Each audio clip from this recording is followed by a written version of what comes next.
Welcome back to What Arty Noobs with General Disturbance. This is the 105 leFH18B2, the French Tier 5 Premium SPG that you might know as a leFH, a leaf blower, or a leFH. This one is located on the eastbourne of Malinovka, and it's under the command of graldebarantauro. Now, I know that's rather a long name, but it's actually about the star, Aldebaran, which is in the Taurus system. Okay, and GR, I think that's because it's a large red or gross red. Oh, it's a red star. It's a star in its later ages, before they get to the point of dying. It goes red because it's actually burning helium, not burning hydrogen anymore. There is still some hydrogen in the star, but so little that it's actually now started to burn the helium instead, and it's turning that helium into carbon. Okay, well, we've got a 105mm light field howitzer ready for use, and it's capable of doing 410 alpha and 53mm of pen with 1.91 meters burst radius. Now, what you may not know, but I actually had to point out to somebody on Steve Wolf's channel today, it's exactly the same Arty that you find not only on the High Shrek, and that's another 209 hit points off the Matilda. Yes, it's the same Arty on the High Shrek, the Panzerselbstfahrerfährte 4B, which is the Tier 4 German SPG, as also the Vespa, the Tier 3 German SPG, also has the exact same Arty.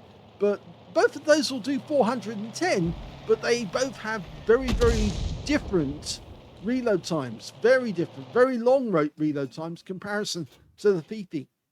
So you can see Wargaming sell the Fifi on the fact that, of course, it does have a good fire rate. Well, that was a penetrating shot on the Panzer IV F2, and we know that because he got 426 hit points. Another good hit, 120 this time. He's really firing those rounds in very accurately, and he's finally got him. He killed the Panzer IV F2, and now he's looking for another target. We can see the Arty coming out from the background, so we know where the enemy Arty is located roughly. Okay, we just saw an M8A1 going behind that rock, and he just killed a Panzer IV on our team. Okay, he's firing just one round in. Very good shot. If the M8 was going to be anywhere, that would be where I would have thought it would be. Directly behind the bush, looking out. I come up on top of the map. We're looking for the enemy tanks up there. Our guys haven't made it up there yet, so we might just have to wait and see. It's a Tier 5 game with Tier 4 tanks in it, so plenty of opportunity to make extra XP by hitting the, well, not for extra XP, actually, I should say, because he is top tier in this game. Okay, first shot misses the T28, but the thing is, T28's got very low armor, and therefore they make very good targets. Second shot, critical hit on the tracks.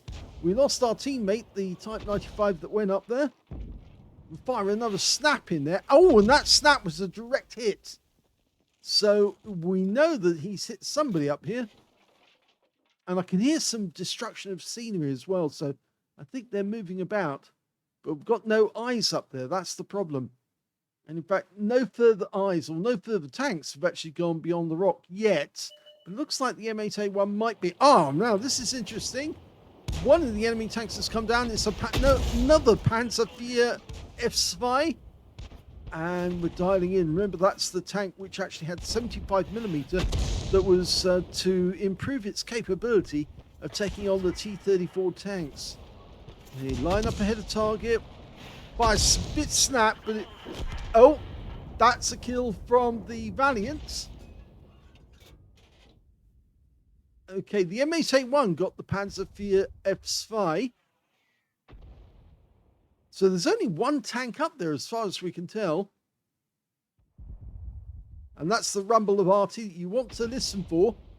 That was not aimed at us, though. The rumble gets louder if it is actually directly aimed at you. You can tell that they're actually aiming for the tanks nearby. You can see it on the minimap. The little circle with the dot in the center, that's where they're firing at. And yes, they are getting rather accurate, which means those guys going up the hill are probably spotted. And that's how he's able to get the shots on target. If you ever hear that loud rumble, that means that there is a shell on its way to you. And that's the time to take action. Oh, another penetrating shot on the T-28. That was a good one. 448 hit points. And the next shot's a kill. So that's 2 kills now for Aldebaran. I'll call him Aldebaran from now on because that's the main part of the name. Most of you probably didn't know that I actually do have an interest in stellar physics. I do. Some of you might know about it, but I watch a video every day because there's a lot of information you can gain by knowing what's going on with our current star. Well, our current star, our only star, Sol. It's a G-type star. It's burning hydrogen at the moment, but in another 5 billion years, it's going to turn into a red giant. And at that point, the star will actually swallow the Earth because, of course, we'll be within the actual outer boundary of the star. Mind you, it'll be hotter at the center of the star than it is currently. Most people don't actually realize the outer part, the corona of the star, can actually be hotter than the inner core of the star. The core of the star can vary between 15 or 10 to 15 million degrees centigrade, or millions degrees Kelvin, I should say. In actual fact, it can get as hot as 25 million Kelvin. But the thing is that in the corona, through induction, the actual part of the corona just outside actually gets hotter than the core of the sun. That's through magnetic induction. But the thing is that there's so little material up there in the corona. It's just the solar wind that's being blown off by the sun. That in actual fact, there's nothing to actually burn you with, so it's not actually producing. It is producing some energy, some X-ray, but not a lot. It's actually hot through magnetic induction. So the magnetic fields in the sun, which are all tangled up, actually cause the heat to be elsewhere. Anyway, enough about solar physics. Did you notice that this game actually has bots in it? Yes, I was just seeing that and seeing the team list. And yes, some of those tanks up there actually had colons against the name, which indicates that they are bots. If you look at the team list, you can see every tank that actually doesn't actually have color against their name is a bot. This KV-1SA is actually a live person, and he's being really hammered. This is really good shooting. Oh, he's backing off. He doesn't like this. Rounds out. Another direct hit. Somebody's been practicing. Aldebaran's really good. Okay. Well, we just saw the KV-1SA making a quick getaway. I think he saw the Valiant and he thought, uh-oh, this is really bad because the Valiant can spot for us. And let's see if we can get this one on. Rounds out. Looks good. Oh, it is. Yeah, he creased him as he went down. Lined up another one. Perfect shooting. Absolutely perfect. That's how it's done. You aim at a specific point ahead of the target, and then you can, if the target then drives through the spot where you think that there's enough delay for the shell to hit the target, it's just a question of getting that in your eye, getting your eye in on the target and learning how to do it on a regular basis. After a while, it becomes second nature. But Aldebaran's doing really good. Okay, well, the Valiant's now being attacked, but I think he can defend himself against an M8A1. A very unusual battle in that most of the action It's not taking place on top of the hill. It's actually taking place below the hill itself, below the cliff. Got an M8A1 now. And he's suddenly appeared. And I think he's trying to have a go at the Valiant. Not a wise decision. Valiant's are tough as old boots. Oh, that was good as well. 101. Keep it up. One more shot should kill him. Oh, unfortunately, the shot that killed him came from the Valiant instead. So Aldebaran didn't get that one, but it's now looking very much like the enemy team is going to be out of tanks very shortly. They've only got 4 left, and that M8A1's about to die. Oh, but the enemy Arty has a word with him as well. Takes out our Panzer Spear. So there's only 3 enemy left now. They do have that KV-1SA, but we have taken a few hit points off him. They've got 1 more M8A1, and then they've got the Fifi. Okay, well, I think we could get closer actually, but I have the feeling that Aldebaran is just being cautious at the moment. He's trying to stay as far away as he can so he doesn't get spotted. And there's the M8A1. I think he was spotted by the Kehoe, which is actually a bot. And that's a bot as well.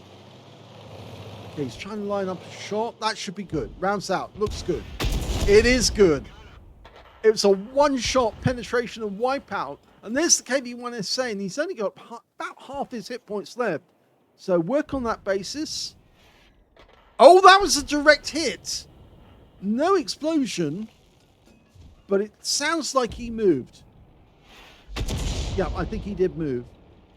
So we've only got 2 rounds of HE left, but we do have some heat rounds. There's the KV-1SA. Okay, he's going right to the edge of the map. That was close.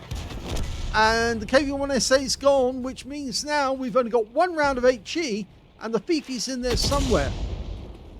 There he is. He's actually just behind that bush there. That's it. That was the heat round. That's the first heat round. I think he might be a little closer, bit closer. So he fires another one in. No, another expensive hole in the ground. No, he's a bit closer. Bit to the right. Bit to the right. Just behind there. Oh, there he is. He's actually further back than I thought he was. Another hole in the ground. We're down to our last round of heat. He fires it in. Oh, and it would have hit the target, but the target has been wiped out, and that is the end of the game. Well, that was an excellent game by Aldebarantauro in the Fifi, the 105 leFH18B2. And it's excellent because he got his first, not his first ace tanker, he's actually had them before, but he got an ace tanker out of a tier 5 game. That's very difficult to do because you have to get a huge amount of XP to do it. And he also got a bruiser medal for getting at least 5 critical hits in this game. He managed to get 20. He got a gauze medal for doing more damage, exceeding 8 times the hit points of his own vehicle. The high caliber for dealing the most damage in the game. And a Confederate as well for hitting more of the enemy than anyone else on his team. His win rate was 8,391, which is super unicum and a lot more. And I have the feeling that those one-shots that he did, where he actually penetrated tanks left, right, and center, I think they had a significant effect upon the battle. We can see straight off, without even looking any closer, that there was 2 penetrating shots on that Panzer F2. He didn't penetrate the KV-1SA, but there was a number of tanks that he did penetrate, including the T-28. He got 590 off that guy. And if I look through the rest of them, some of these tanks have got very thin armor. The M8A1, he penetrated that guy for 373. And yes, so there's a lot of tanks there that he did penetrate. Let's have a look at team scores. Well, yes, we can see that there were bots in the game because, of course, it's not all of the players are shown. 3,103 was the highest damage in the game. That earned Aldebaran a high caliber. Second highest damage in the game turned out to be the Valiant, who also picked up a steel wall and patrol duty for 1,969.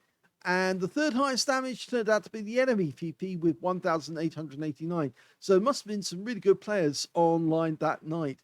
When it came to kills, it was the Valiant who did the best. 5 kills for him, 4 kills for the enemy VP, and 3 kills for Aldebaran. And when it came to base XP, it was the Valiant who got the highest. 1,455 to him, 1,170 went to Aldebaran, and third highest was the M10R BFM with 1,125. So top 3 players all got over 1,000 base. And the next highest after that was the enemy Fifi with 494. He fired all 50 rounds. That heat round right at the end, the one that would have hit the enemy Fifi if he had not already died. Yes, in fact, that possibly could have been a Faden's medal. It could have been if it'd been a fraction quicker on the fire, on the trigger, then he might have got it. But I think somebody else wanted it more than he did. 17 direct hits on the enemy, 4 penetrating shots, 18 splash, damage of 3,103, all of it at more than 300 meters. Damage 9 of the enemy, kill 3, did 466 hit points of damage assistance. On a premium, it was a free-to-play account, actually. He earned a profit of 17,746 credits from that game, and he also took away 6,162 experience points, including getting a mission completion reward for 4,680. So a very good game. To get an ace tanker off a tier 5 game is really difficult. It's mostly that you'll get ace tankers off tier 7 and tier 5 games because you're hitting higher tier opponents and obviously getting extra XP because of that. But congratulations, that was a very good game. Lots of penetrating shots, which was quite enjoyable. I hope you enjoyed that replay. If you did, please give this video a like. Do subscribe to our channel. Leave a little comment down below because it feeds the algorithm. And thank you for watching.